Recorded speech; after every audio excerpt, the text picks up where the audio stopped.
Okay.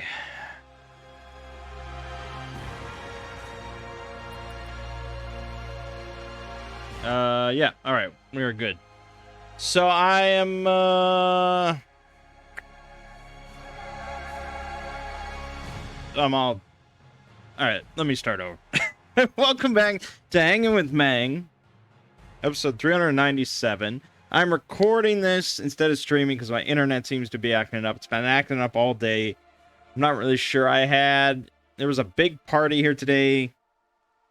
It's like 30 some people, a bunch of kids. I mean, I'm sure there was just loads of wireless devices coming in here.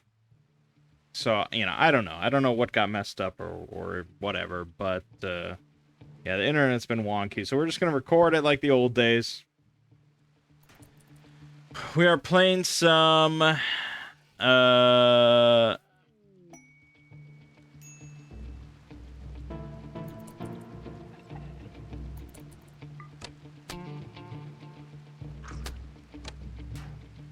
playing some RimWorld, of course. Is what all the cool kids are playing. No, you need to... Okay, that's not good. Admittedly, that's... Okay, that's really not good.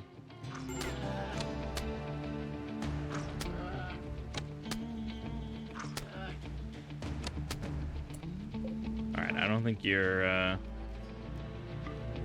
penetrating there. God damn black fucking spiders.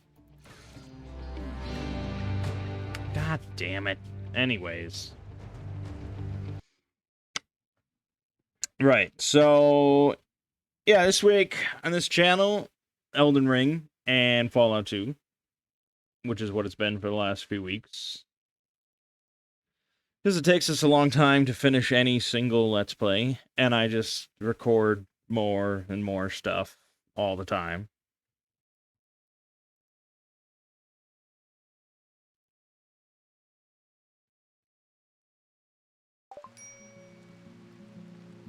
So I think we might cool it on the variety streams for a little bit. I just have too much. There's just too much stuff. I mean, I recorded now 35, I think, more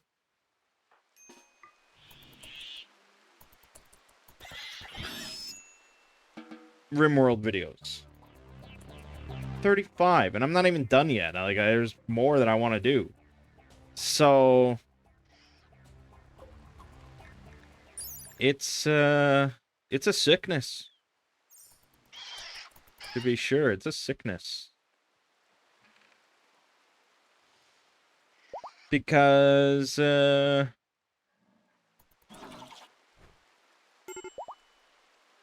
want to record more Cataclysm stuff too. There's just a bunch of... I mean, there's so many runs of Cataclysm I haven't done yet. I gave that a break because I felt like I was just recording too much of that. And people weren't interested. But it's like, I'm not done. I ain't done.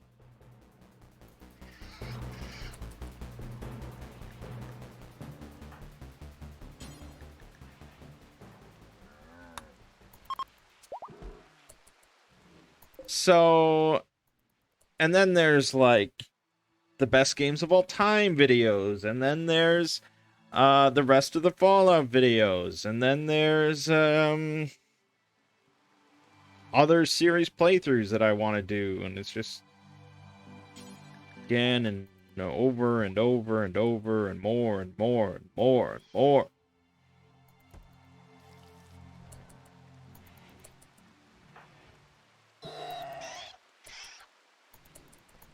So, yeah, there's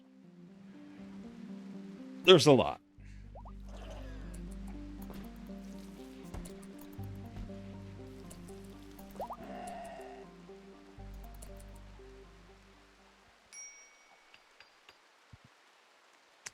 So we're going to cool it on the variety streams for now.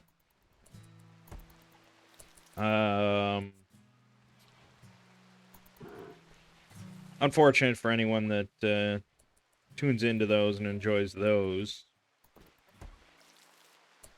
but the viewership for those is not ever that incredible, so I don't think it's devastating.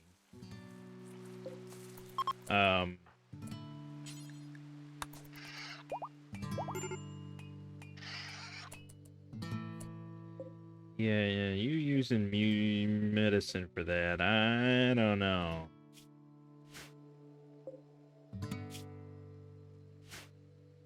I guess for the calf.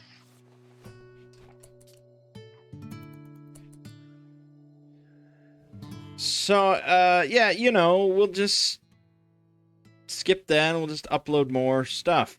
More and more stuff. Always more stuff. Fallout 2 definitely will end this week, so that will finish. But we're going to move right into Fallout 3. And just for your own sort of information, you might be curious how long these Let's Plays are. Let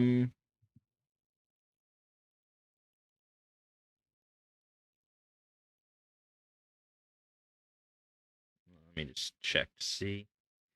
This is the... Yes, okay. Right, yeah. All right. So Fallout 3 is 12 videos long, which is less than Fallout 2, very surprisingly. I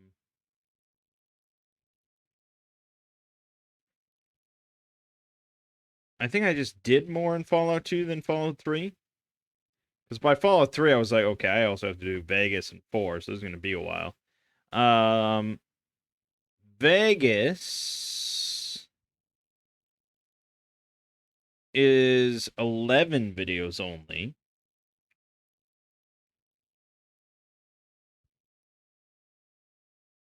So that's not incredibly lengthy. And then Fallout 4 is 14? Let me just make sure. Yeah. Yeah, okay, that's the ending there. Yeah, so 14 videos for Fallout 4. Then I did 2 videos on Fallout 76. Only 2. And then the plan was to do... What is this? Oh, okay. All these videos. Then the plan was to do Fallout Tactics, but I ran into a lot of technical issues, so that's not actually recorded. I don't know if that will ever be recorded. Then there's various videos I have that are just unfinished Let's Plays that I kind of just started and then abandoned. Likely you'll never see that unless I really go back to it. One that I might go back to because I am interested in is Tactics Ogre. Let Us Cling Together on the PSP. I recorded maybe just the one video for that because I was in the middle of all sorts of other stuff. Then I have Yakuza. I was planning to do like maybe a series playthrough of Yakuza. I started playing Yakuza 0. I got 3 videos recorded for that, and then I abandoned it. And I abandoned that mostly just because it was far too much dialogue, and I was just like, this seems like a dialogue-heavy game series compared to just making RimWorld videos. Because immediately after that, I started just making a slew of more RimWorld videos. So I don't even know if I'll bother uploading 3 videos of Yakuza 0. That's not really... There's not much point to that. Tales of Fantasia. I was going to do the whole Tales series. I recorded, I want to say 3 videos. I thought there was a third one. What is this? This is just a video. This must have been a broken video. This is 56 minutes of a black screen.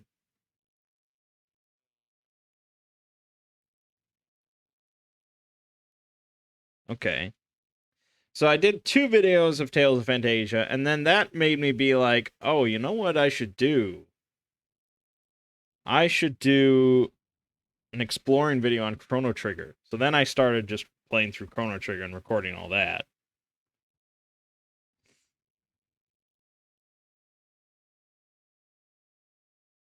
Then there's the Ultima series, which is so old now it's on my other hard drive.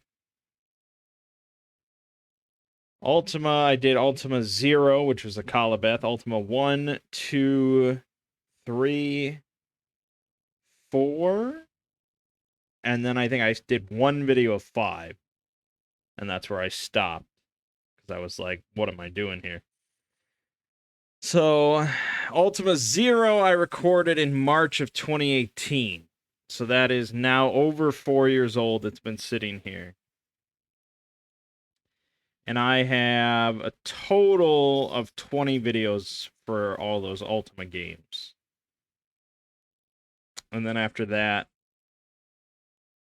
well, there's a 6-month gap here, so I don't know what exactly was recorded in that time period.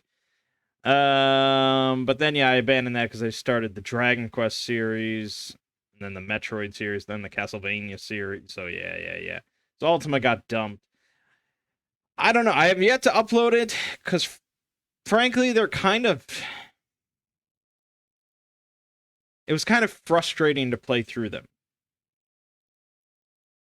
There's a lot of frustrations with those early Ultima games, and I ended up having to basically cheat just to, like, show you endings and stuff, and it's just like, I don't know.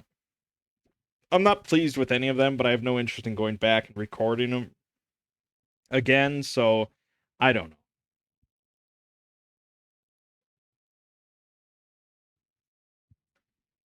I don't know if you'll ever see the Ultima videos. And I don't know if anyone really cares. Point is, I have a lot of videos on my hard drive, and I have a lot of videos I still want to record.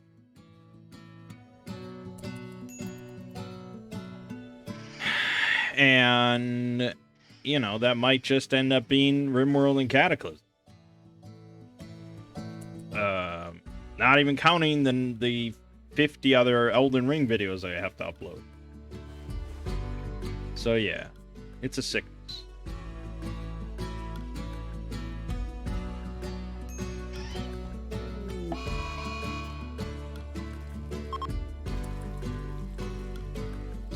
We'll cool it then on variety streams for now. I don't know when we'll start back up, but I'm sure we will.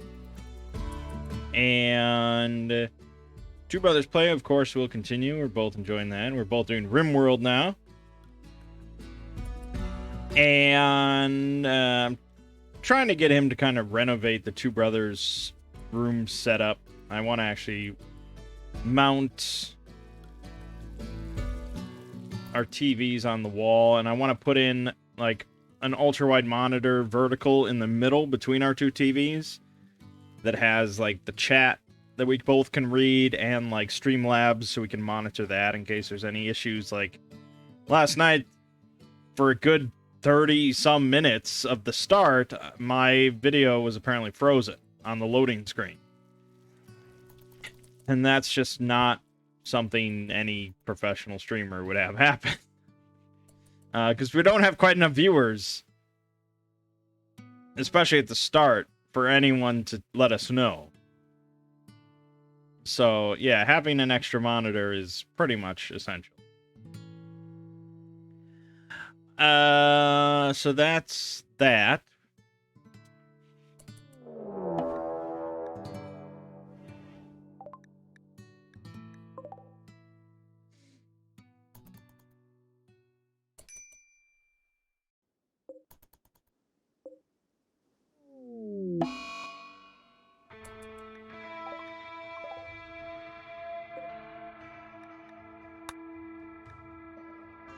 I think that's pretty much it for this channel.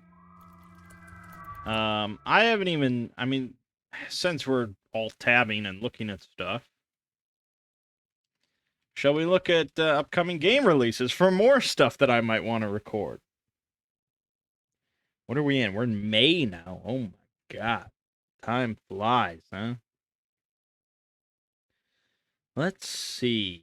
Trek to Yomi. I heard looks pretty cool. This is another Devolver kind of indie-ish game. This one's all black and white. This is like 2D Ghost of Tsushima or some shit.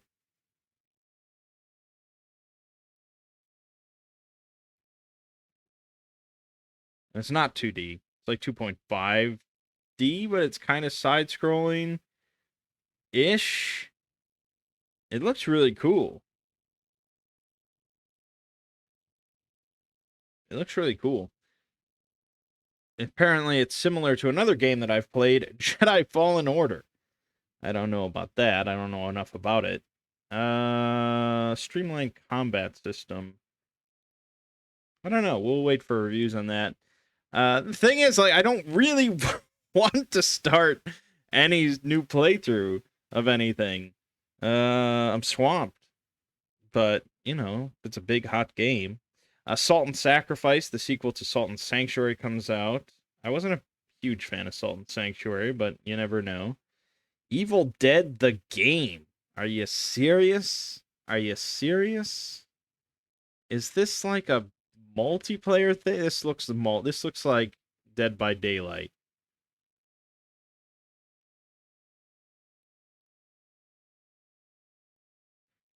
Survival horror. Co-op and PvP.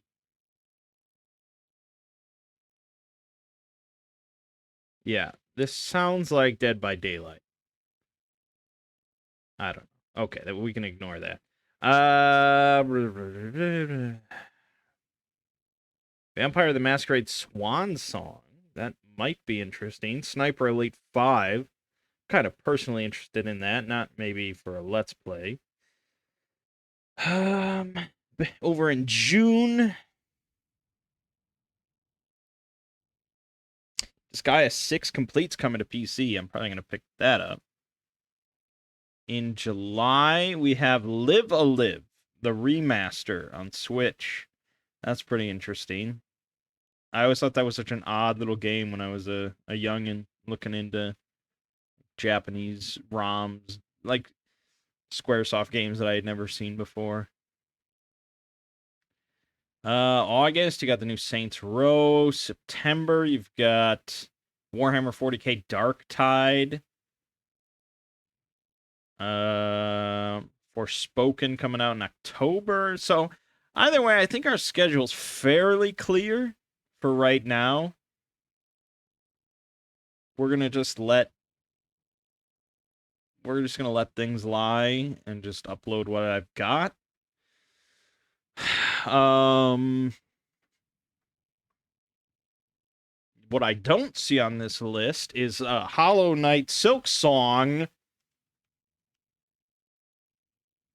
Freaking ridiculous, man. Freaking ridiculous.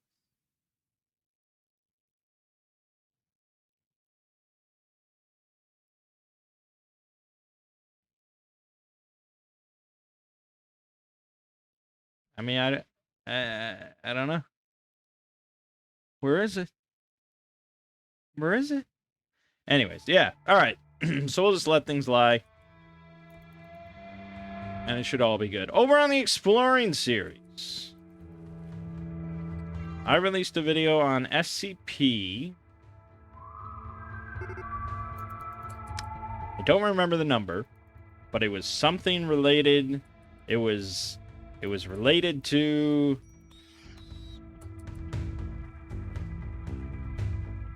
that just wasn't very nice.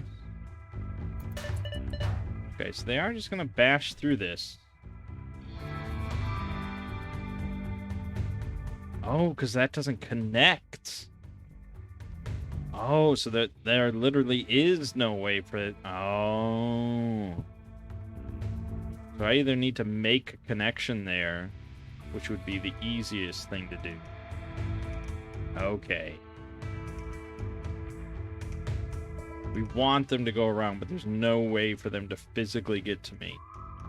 Alright, I understand.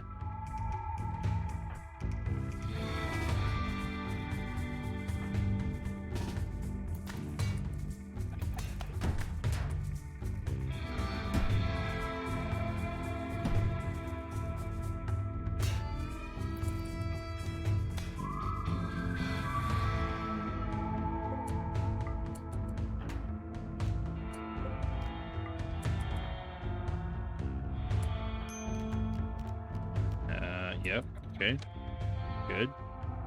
1 damage. Not so good. Stone arrows really suck my nuts. This steel spear's too good. Nice. Fast forward. Perfect. Done.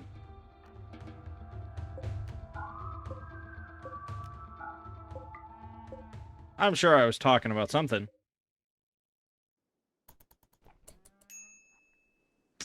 Yeah. Oh, so it was a SCP. It was called Insomnium.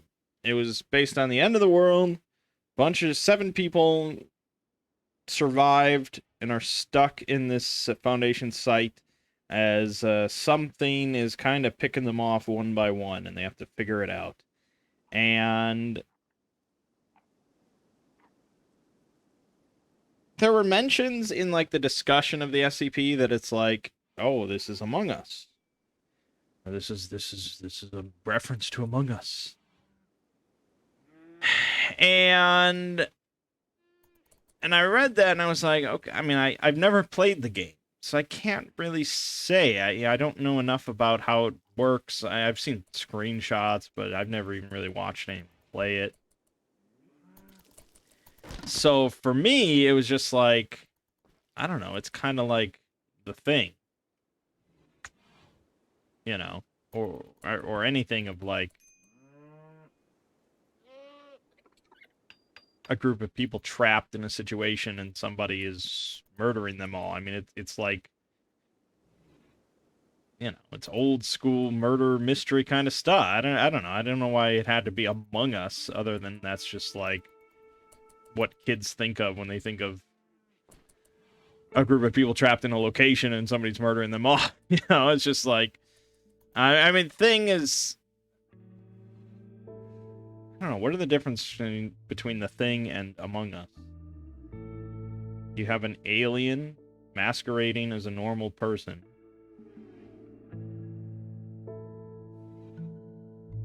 And it murders them off one by one.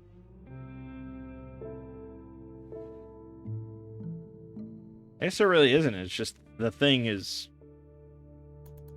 a cinematic masterpiece of tension.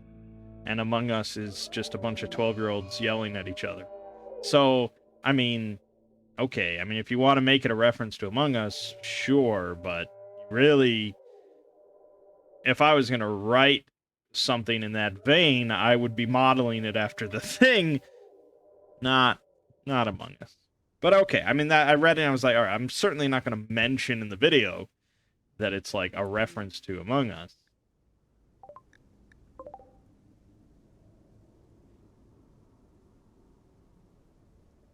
And I thought about maybe mentioning that it's like a reference to The Thing, or referencing that it's like similar to The Thing.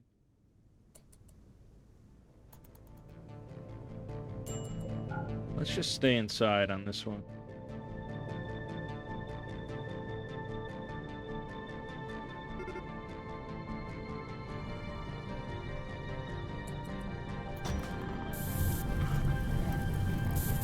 Oh, Jesus. Fucking flamethrower. This is actually kind of bad. This is kind of bad.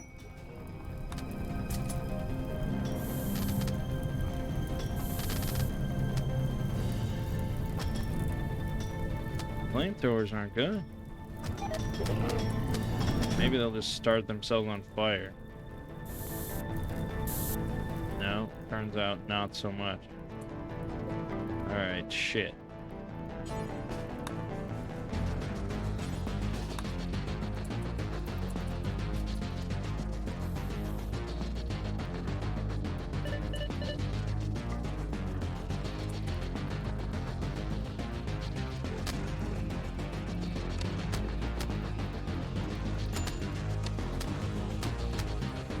That's not good. I think this is a fellow rock man. Yep. Means he's a very durable boy.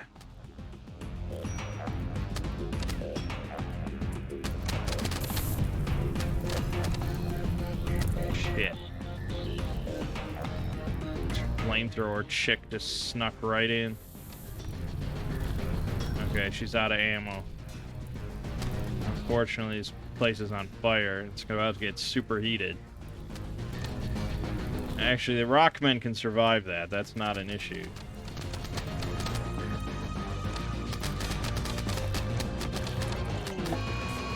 Okay. That helps. You can't beat us all, Rockman. God damn it. Alright, he's fleeing. Alright, we want to strip this bit. I know, I'm just playing RimWorld now.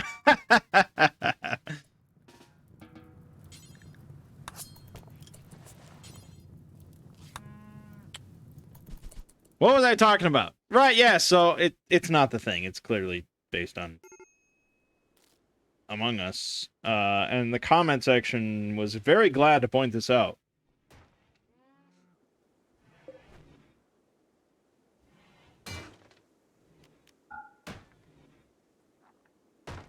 Very glad to point it out. So then, in an interesting turn of events, this week's SCP is Among Us. Far more blatantly. It's When the Imposter is Sus 2, Nightmare Hour.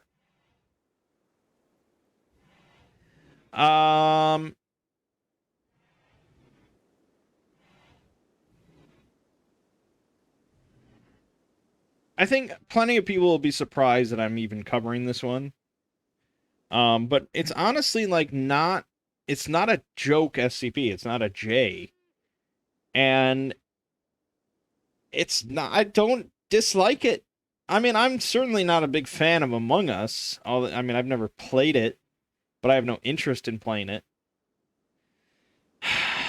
But yeah, I mean, I even say in the video, and I'm a believer of it, that a good storyteller can tell a good story out of anything, you know? Like, it doesn't have to be some Lovecraftian horror kind of topic to make for a good article and an interesting story. So, yeah, I really like it. And I think other people will as well. It's a little tongue-in-cheek. There's certainly some humor to it. And there's no getting around the fact that it is based on Among Us. And, you know, things that go with that. But, yeah, I liked it. So, we will definitely see the reaction to that. I mean, there's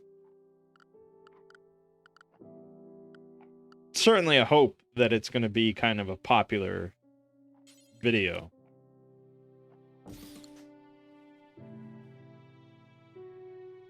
How could it not be?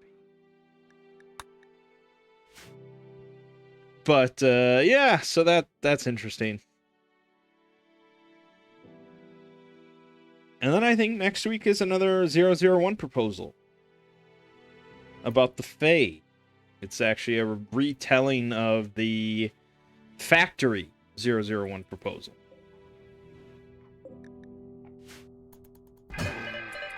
Damn it, no one killed that thing. And you're out of arrows, aren't you?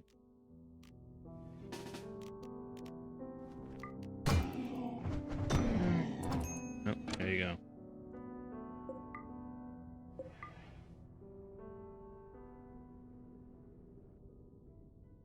Probably want to make some more arrows. We're on arrows for a while here. Oh, yeah, there you go. Good.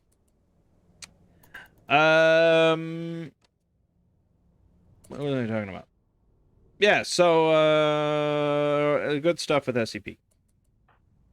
You're just being chased? Fucking fight back. Done. Like, it's doesn't have to be that big of a deal.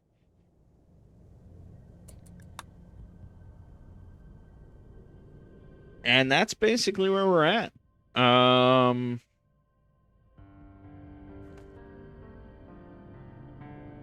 Once I get over my current RimWorld obsession, assuming I don't fall back into a Cataclysm obsession, which is always likely.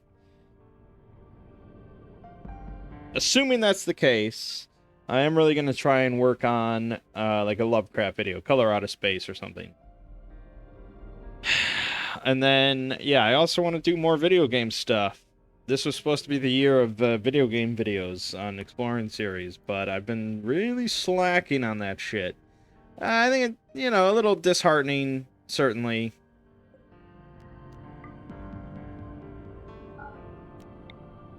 With the viewership of the other video game episodes. And I know you just have to kind of keep working towards it.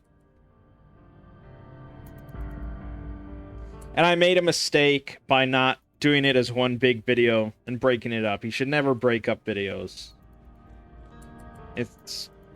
You should never break up videos unless you're planning to do a compilation at the end. Then that's just like double the views. But, I don't know. I don't know if I should. I feel so milking it to put out, to combine 2 videos into one. But I might. But I might. Because I just don't think YouTube really recommends part 1s. I just don't think they do. If you look at my Final Fantasy XIV stuff, the combined video is far more popular than all the other parts combined, I think.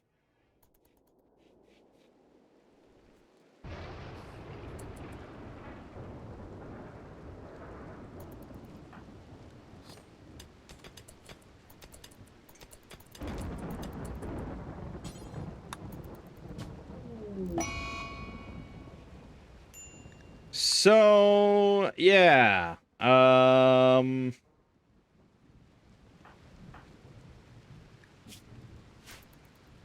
Someday.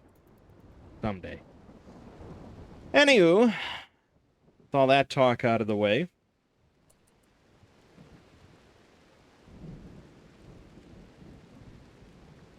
we played some Dominion on Thursday, actually. 3 of us got together and we decided to just spur of the moment to play some Dominion. Dominion Intrigue, specifically.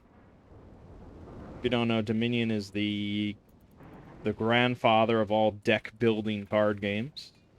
Where you start with, like, 10 cards and you just slowly accumulate more cards and you keep cycling through your deck as it builds and builds, and your goal is to make it, like, a functional engine of...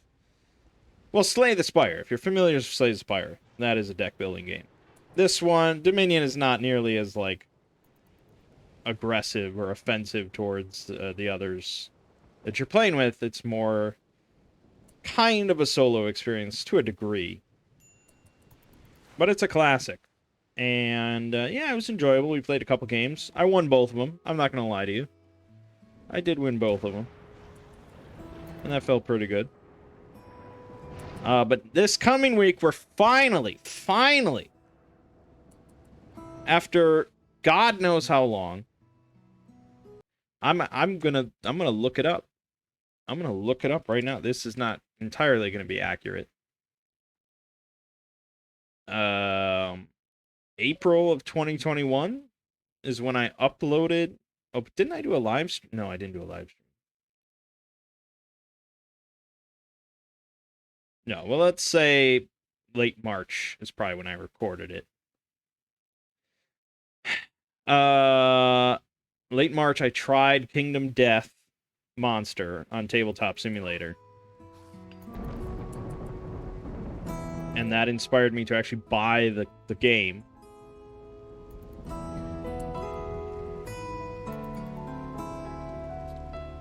And now finally, over a year later, we're gonna actually get to play it in person as a group. Very exciting stuff.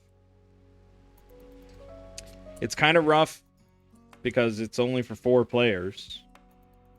And our group tends to be like 3 people on occasion, 4 sometimes, 5 sometimes, but right now I think we have a solid block of at least a month where there's 4 of us, and we're just going to make Kingdom Death happen, and it should be very exciting. I did play it a little bit on Tabletop Simulators with some other friends online.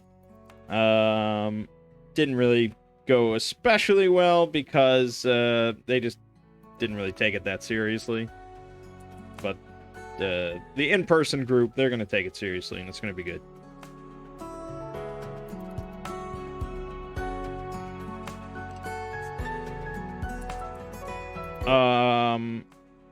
Speaking of games, big epic games, yesterday, myself and Lego and his wife went to the Midwest Gaming Classic convention in Milwaukee. It's only like a 20-minute drive for us. They've gone a number of times in the past. This was my first time ever attending. Not an incredibly large convention, you know, like maybe 4,000, 5,000 people, maybe not even that total. It's hard to say.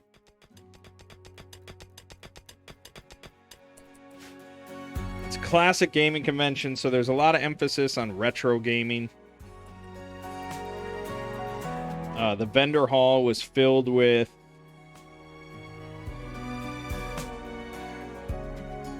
a lot of old games. You know, you saw a lot of NES games, Super NES games, N64 games, Game Boy games, you know, more obscure stuff than that, TurboGrafx, Neo Geo, you know, all sorts of old gaming stuff can be found there. They also just there was a lot of kind of anime stuff. There was a lot of general gaming stuff.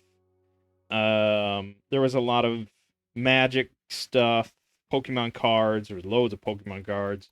There was plushies and figurines, and, you know, just general assortment of kind of nerdy stuff with a more of an emphasis on retro gaming than any normal nerd convention, maybe.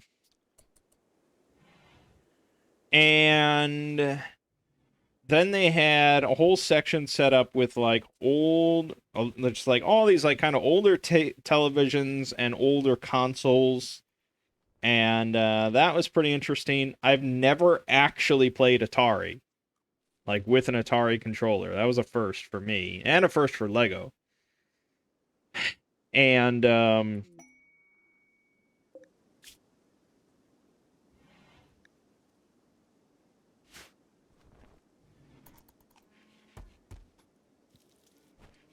it's not great, I gotta say. Like, if you have no nostalgia whatsoever, it's not really incredible.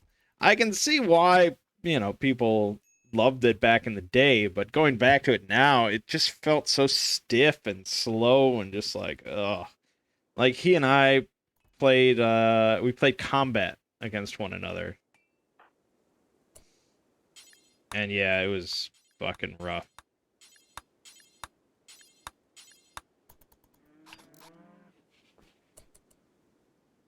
But yeah, we got to play some other stuff like Neo Geo, TurboGrafx 16.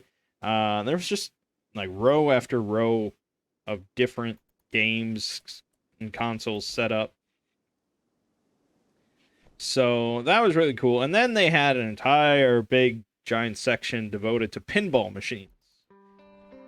And that was what I was mainly interested in going for, was checking out some pinball machines, because I was thinking about maybe buying a pinball machine to put in my house.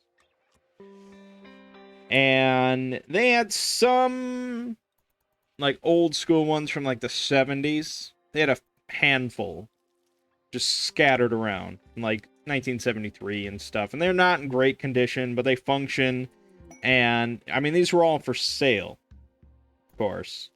So there was like kind of a decent one from probably the 70s. It was like Space Odyssey, I think it was called, going for $1,300, which felt kind of high. And I was like, oh, maybe I could just buy this and we could do some like paint work on the side of it and things like that, and maybe and we were kind of hemming and hawing about whether or not I should actually try and buy it, and it was like, well, we have to physically transport it, you know, and that's going to be a whole ordeal, and it's just like, it's not really pleasing to look at in any way. It's just, I don't know. I decided against it, but we continued moving along, and we looked at a bunch of them. They had a bunch from like the 80s, 90s. You know, they had like a Baywatch machine there and stuff like that with David Hasselhoff's face on it. And they had some that were just not really like based on any pop culture theme, but were just kind of general 90s kind of just pinball machine that you might have seen in any sort of bowling alley or something. $47,000. Jesus.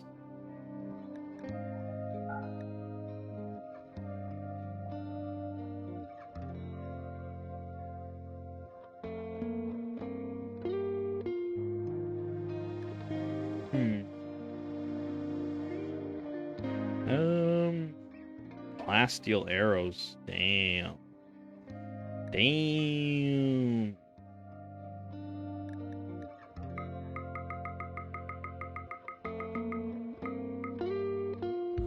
I might as well buy all of it.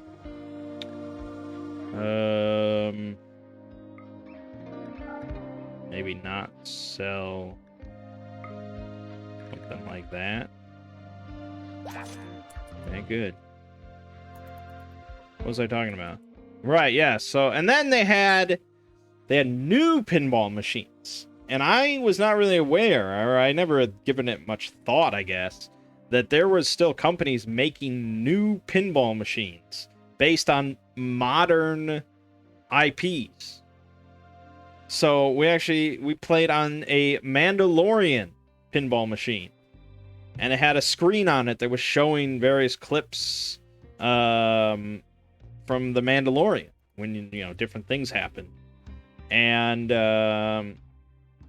you know it had Mando and Grogu on it, and different set pieces from the show or different things of it, and it was very interesting. They had the Avengers Infinity Quest machine, and there was like a modern Jurassic Park machine that was not from the 90s or anything like that. And I looked up the company. I think it was... Hold on, was it... I don't want to get the name wrong because that makes me... Yeah, Stern. Stern is the name of it. Stern Pinball. And they do a bunch of different modern things. They did Godzilla, and they had loads of the new Godzilla one out. And the Godzilla one looked pretty retro. Like the graphics on it and everything. Aside from the modern like LCD screen on it and stuff, it looked kind of like something I'd see in the 90s. Like this 90s Godzilla pinball machine. And they also have another one they were advertising there a bunch and had a bunch was the Rush pinball for the band Rush. And I was like, I guess a lot of people that might be into pinball are probably still into Rush. They have a Teenage Mutant Ninja Turtles machine, a Stranger Things machine, a Deadpool machine, Guardians of the Galaxy machine.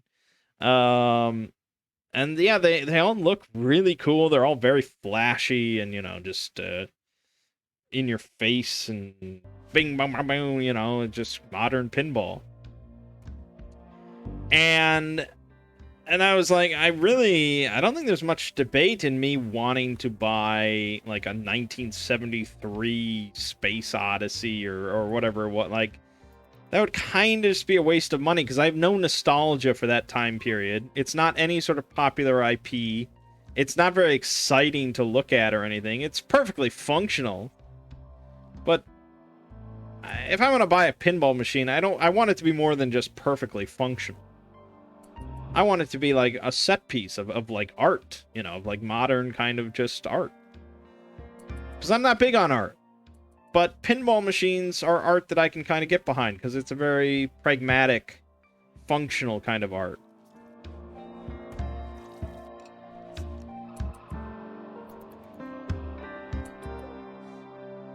So I'm like, you know what?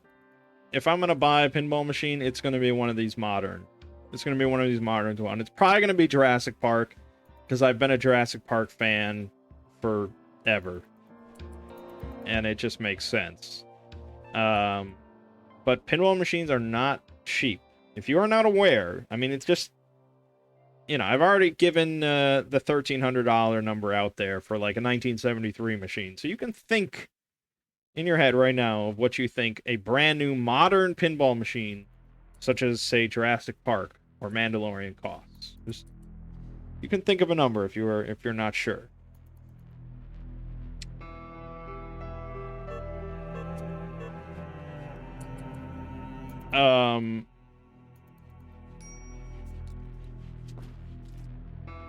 All of Stern's new pinball machines are all the same price, and they're all about $6,900.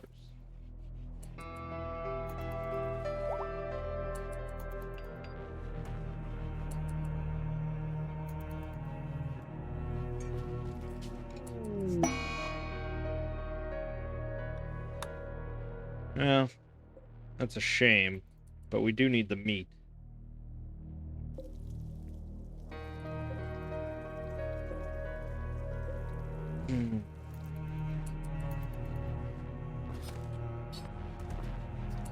So $6,900 for a brand new modern pinball machine. It's high. I mean, that's certainly higher than I expected. Well, for me, like, having no idea of what a pinball machine would cost. I mean, I was prepared to go in there and be like, you know, if they've got a cool pinball machine for like $2,000, maybe I'll buy one. $2,000 is like nothing. The only things that cost like around that were the old like 70s shit machines. Anything newer than that, anything newer than like 73 cost $4,000 at least. And it just went up from there.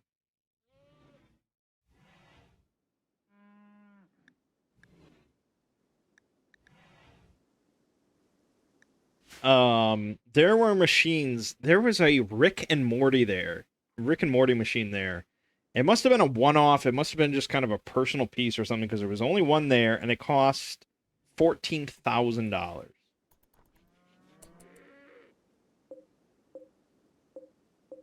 And I don't know what kind of person you kind of are to want to spend $14,000 on a Rick and Morty pinball machine, but I am not that kind of person.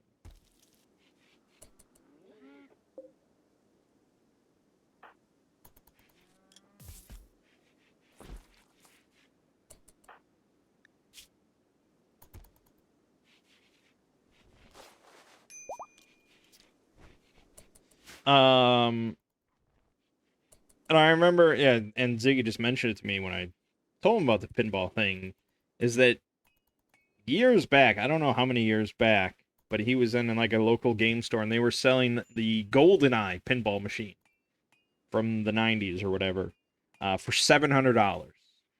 And he really wanted it, but he didn't have the cash on him. So he had to pass it by, and it was picked up by somebody else. That same machine I looked up, like on the pinball database or whatever, they estimate it was worth like $3,700 now. So yeah, pinball machines have just grown more and more expensive. And I even heard when we were just looking around this convention and just walking around, I heard some guy say like, yeah, pinball machines have gotten really expensive or something like that. And it's just, okay, I guess so. So I did not buy a pinball machine, much as I maybe wanted to. Really? What? Why? No, don't go get that.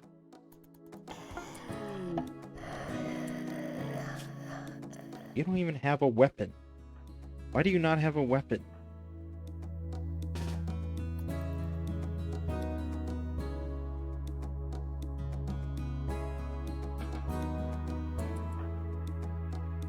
You're fishing. Is that what you should be doing? Yes, maybe. Yeah, I suppose this is all. Okay. Yeah, fishing's probably good. Oh, but you need to help.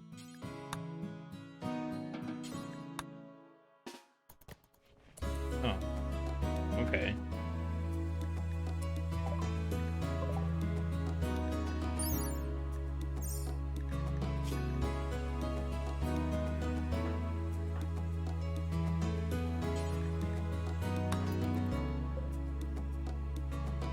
Hurry, hurry, hurry, hurry, hurry, hurry. Oh, did you get it? I think we got it. Good.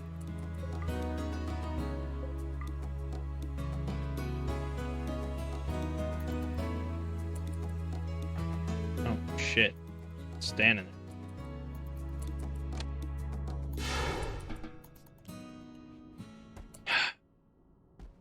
So I didn't buy a pinball machine, but I think I will. I think I will in the future. Because they're just kind of entertaining. They're not like something you're going to sit there and play for 5 hours straight, you know? It's not like a good modern video game or anything.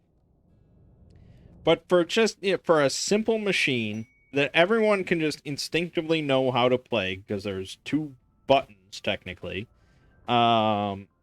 It's just all ages, doesn't require any great dexterity to play it.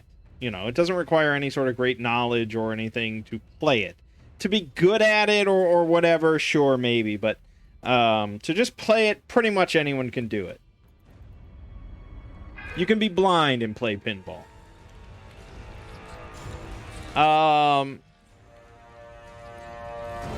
So it's something, it doesn't require any sort of TV hookups. It doesn't require me to like come over and be like, oh, are you sure it's on? Or this is how you do it. You know, it's just, it sits there and people can play it.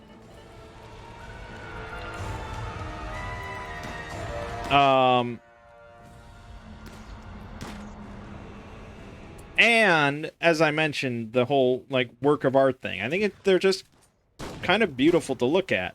Not in like a classical way, or, you know, it's not like the Mona Lisa or something. It's certainly garish to have like Jurassic Park, you know, and all these things going, all these bells and whistles and sounds and blah blah blah. It's not beautiful art in a classical sense, but in a modern way, it is an art form. I mean, if you haven't looked at like modern pinball machines and the work involved in them, and you know, the little decorations and all the tracks and the sounds and, you know, the bumper, it's all just very impressive to me. I would never want to make one or anything, but it's impressive. So, yeah, I'd like to have one in my house, and I figure go big or go home. And I love Jurassic Park, so yeah, I'm probably at some point going to spend $7 grand to buy a Jurassic Park machine.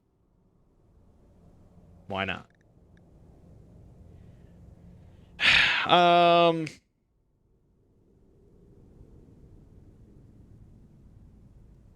So what I did end up buying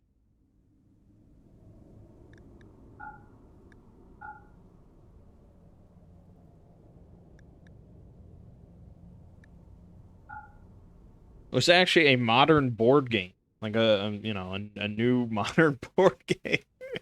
Like the last thing I thought I would actually buy at this convention based around classic gaming.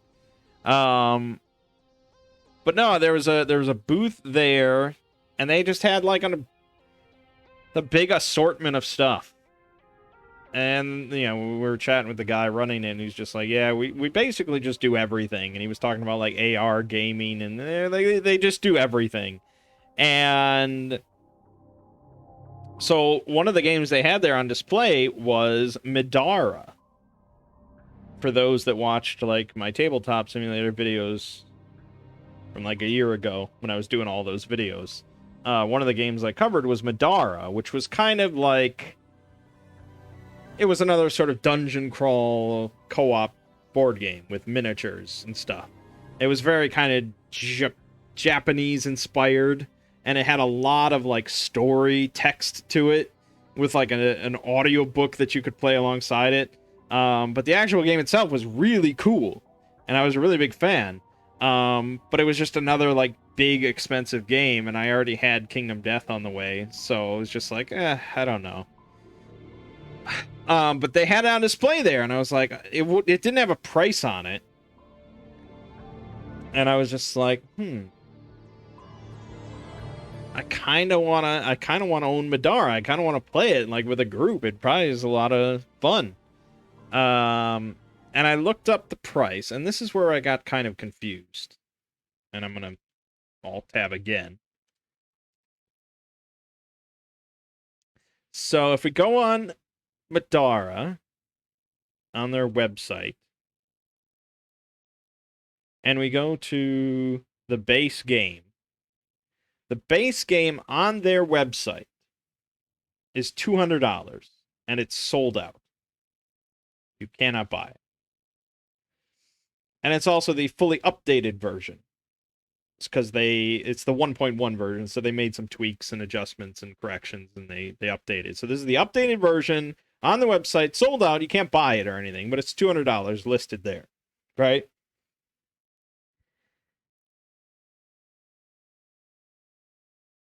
And we were standing there, and I was kind of just talking about it with Lego and stuff, and some other guy was asking about Madara. And the guy running it is like, yeah, so it's $165. Online, it's $160. This is apparently what he said. And I was like, I don't know where that number is coming from. Because I had just looked it up, and it was $200. So I have no idea where the 160 is coming from. I see here someone selling the game on the Board Game Geek marketplace is asking for 160. So this number must be something. Here's on eBay for 160. This number must come from somewhere, and it's possible that the game was originally like 160, or the MSRP was 160, but they raised it on their site because of supply issues or something. On this site, Tanuki Games, they're listing it at 150. And it's in stock, and this is the updated version. I don't know what this company is or anything.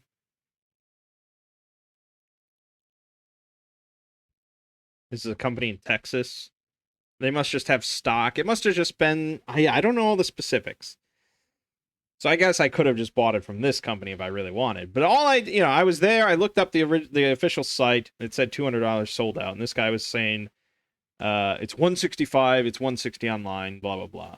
And I was like, 165. That sounds good to me. Since I can't even buy it officially from the site, from the company. And I was just like, you know what? That sounds like a good, decent price. I've already played the game a little bit, so I know that it's very cool. I know that I want to play more of it with a group. Fuck it. Let's just buy it. So I bought it for 165, and yeah, I'm excited. I'm excited to play with a group. It's got a lot of miniatures. It's got just a boatload of material. The actual... for those that remember the videos when I did it, like, flipping through the rule book and shit, and like the campaign book, like it felt big, but actually holding it in person, oh my god, it's massive. The campaign book is so thick. It's the thickest book of any kind I've ever seen in a board game.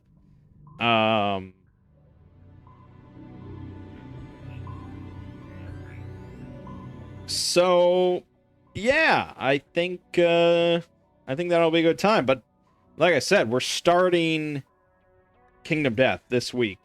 So we're going to do Kingdom Death, and then right after that, assuming we still have time with the same group, we're just going to do Madara. And yeah, I think we will kind of cut out the story aspects a little bit. We're not going to sit there and listen to an audiobook, which is already what I said when I made the videos. Like, no one, who's really going to do that? But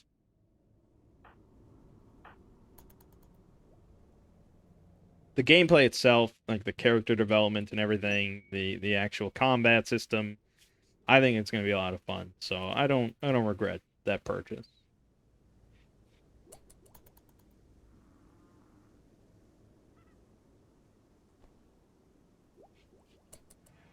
I might even play with my mom because she's going to be living here, and I think that would be much more up her alley than Kingdom Death would be.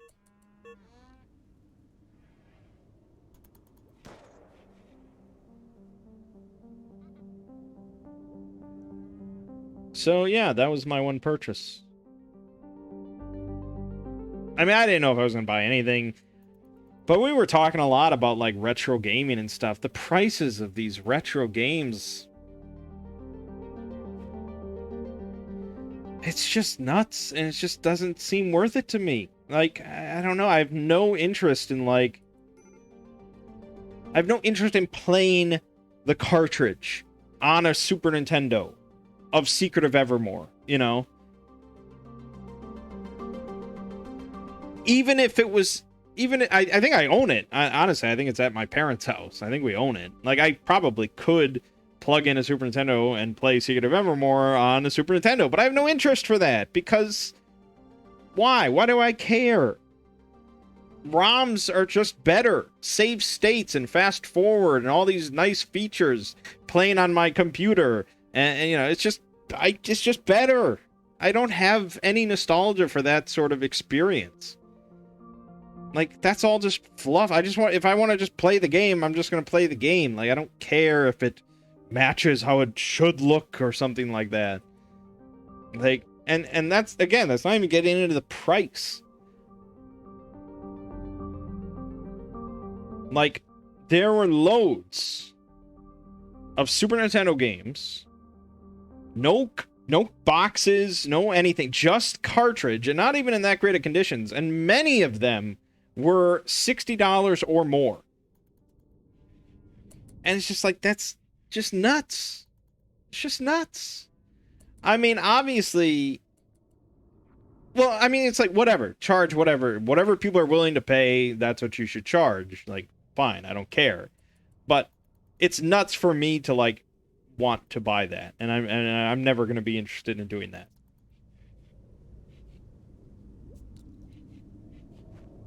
Well, I can't say never, but looking over it all, it was just like, I don't know why I would want to spend that kind of money. You know, it's just emulation. Even when I was a youngin', even when I was like 12, and this was all somewhat still new and fresh, and I discovered emulation, I was just like, well, this is just better, you know. So yeah, I don't know. And then there were magic cards, and I was looking over the magic cards, and I saw one that we had just played with last Monday. That's part of the God Cube. And I saw it, and it was selling for, I want to say, $40. We'll say around there. I think it was around there, around $40. And I told Lego, I was like, I have that card. I got it printed in China for 10 cents. You know, and it's just like, sure, if you're collecting it and you never intend to play with it and it has like investment value to you or something like that, then yeah, obviously my copy is worthless. But as a card that you're going to play with and has gameplay value, why would you spend $40 compared to 10 cents? It's the same thing. It's just words and a picture on some cardboard. So, yeah, I mean, most of the stuff, that's not really my market. Like, that's not anything I'm interested in. That's why I bought a modern board game instead. Now, pinball, that's different. That can't be replicated. That is, you know, I mean, yeah, you can play pinball on your computer or something like that, but that is not at all the same experience.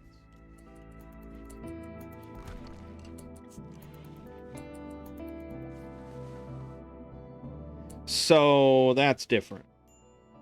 Overall, I mean, it was a decent time. It was $50 to get in, which is a little high for really what was going on there. But it was a nice little time. Alright, I think it's gone long enough. So, yeah, this week, more Elden Ring, the end of Fallout 2, start of Fallout 3. No variety stream on Wednesday, or for the ongoing future until things have died down with uploads. More RimWorld 2 Brothers Play on Saturday. Among Us on the Exploring series tomorrow. All will be well. All should be good. All should be good. But for now, my name is Mangg. This has been Hanging with Mangg. I'll see you fine folks next week.